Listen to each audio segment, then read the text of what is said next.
Welcome to mini foods Jaisingh. எல்லோருக்கும் வணக்கம். இன்றைக்கி ரொம்பவே எளிமையான முறையில் ஒரு பால் கேக் ரெசிபி வீட்லேயே எப்படி செய்யலாம் அப்படின்னு தாங்க பார்க்க போகிறோம். இது ரொம்ப எளிமையாக செஞ்சு முடிச்சிடலாம். நான் டேஸ்ட்டு ரொம்பவே சூப்பராக இருக்கும்.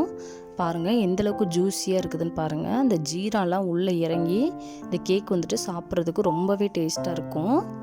வீடியோக்குள்ளே போகிறதுக்கு முன்னாடி இது வரைக்கும் நம்ம mini foods Jaisingh channel subscribe பண்ணாதவங்க சப்ஸ்கிரைப் பண்ணி வச்சுக்கோங்க. அப்படி பக்கத்தில் இருக்கிற பெல் ஐக்கானையும் ப்ரெஸ் பண்ணி வச்சுக்கோங்க.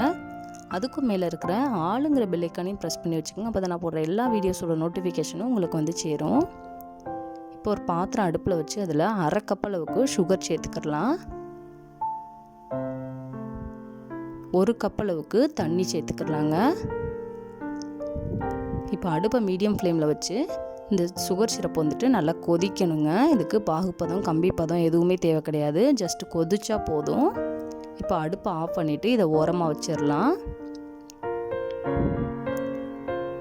இப்போ ஒரு பவுலில் 1 கப் அளவுக்கு மைதா சேர்த்துருக்குறேன். நீங்கள் மைதாவுக்கு பதிலாக கோதுமை மாவும் சேர்க்கலாம்.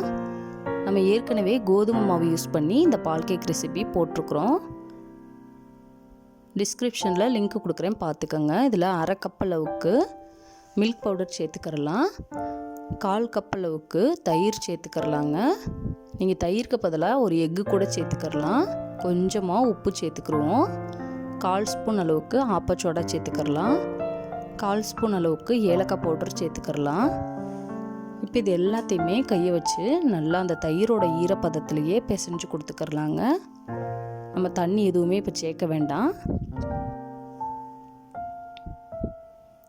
இது போல் நல்லா பிசைஞ்சு கொடுத்துட்டு இதில் ஒரு 2லேருந்து 3 ஸ்பூன் அளவுக்கு நெய் சேர்த்துக்கோங்க.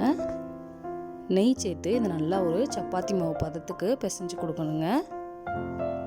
நம்ம நெய் சேர்த்து பண்ணும் பொழுது இந்த வாசனை நல்லா இருக்கும், டேஸ்ட்டும் கொடுக்கும். இந்த மாவு இந்த அளவுக்கு பதம் இருக்கிற மாதிரி பார்த்துக்கோங்க. ஒரு சப்பாத்தி மாவோட பதம் இருக்கணும். இது நல்லா அழுத்தம் கொடுத்து பிசைஞ்சுக்கிறணும். நம்ம எந்த அளவுக்கு நல்லா அழுத்தம் கொடுத்து பிசைஞ்சு எடுக்கிறோமோ அந்தளவுக்கு நல்லா நமக்கு அந்த கேக் சாஃப்டாக கிடைக்குங்க.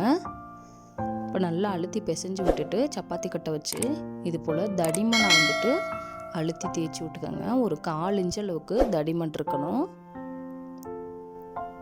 இது போல் தேய்ச்சி நல்லா விரித்து விட்டுட்டு அந்த ஓரங்களெல்லாம் கட் பண்ணி எடுத்துருவோம். எடுத்துட்டு நமக்கு வேணுங்கிற ஷேப்பில் கட் பண்ணி எடுத்துக்கிறலாங்க. நான் இன்றைக்கி ஒரு செவ்வகமான ஷேப்புக்கு தான் கட் பண்ணி எடுத்துருக்குறேன். இது 1/4 இன்ச் அளவுக்கு தடிமன் இருக்கணும். பார்த்துக்குங்க, இந்த அளவுக்கு தடிமன் இருக்கிற மாதிரி பார்த்துக்குங்க. இப்போ அடுப்பில் எண்ணெய் வச்சு சூடானதுக்கப்புறமா அடுப்பை மீடியம் ஃப்ளேமில் வச்சுட்டு நம்ம ரெடி பண்ணி வச்சுருக்கிற இந்த மாவெல்லாம் ஒன்று எடுத்து போட்டுக்கலாங்க. போட்ட உடனேயுமே கரண்டி வச்சு 2 பக்கமும் லைட்டாக திருப்பி கொடுத்துக்கிட்டே இருக்கணும். அப்போ தான் எல்லா பக்கமே ஈவனாக வெந்து வரும். அந்த கலரும் நமக்கு ஈவனாக கிடைக்குங்க. இந்த பால் கேக் ரொம்பவும் ஸ்வீட்டாக இருக்காது. நம்ம அந்த ஜீரா வச்சுருக்கிறோமே அதில் லைட்டாக ஊற வச்சு எடுக்க போகிறோம். அதோட ஸ்வீட்னஸ் மட்டும்தான் இதில் இருக்கும். நல்லா சாஃப்டாக இருக்கும். சின்ன குழந்தைங்களுக்கு கூட கொடுக்கலாம். அவ்வளோதாங்க, சூப்பராக வெந்துருச்சு. இதை நம்ம அப்படியே எடுத்து நம்ம ரெடி பண்ணி வச்சுருக்கிற ஜீராவில் போடணும். ஜீராவில் போடுறதுக்கு முன்னாடி அது நல்லா கொஞ்சம் சூடாக இருக்கிற மாதிரி பார்த்துக்கோங்க. ரொம்ப சூடாக வேணாம், கொஞ்சம் லைட்டாக சூடாக இருக்கிற மாதிரி பார்த்துக்கோங்க. அப்போ தான் சட்டுன்னு இந்த பால் கேக் அப்சர்வ் பண்ணிக்கிறோம். இந்த ஜீராவை எல்லா பக்கமும் நல்லா அப்சர்வ் பண்ணுற மாதிரி இது போல் நல்லா கலந்து விட்டுக்கோங்க. அவ்வளோதாங்க, ரொம்பவே ஜூஸியான பால் கேக் கொஞ்சம் நேரத்தில் ரெடி பண்ணியாச்சு. இந்த வீடியோ உங்களுக்கு பிடிச்சுன்னா லைக் பண்ணுங்கள், கமெண்ட் பண்ணுங்கள், உங்கள் ஃப்ரெண்ட்ஸ் அண்ட் ஃபேமிலிஸ்க்கும் ஷேர் பண்ணுங்கள்.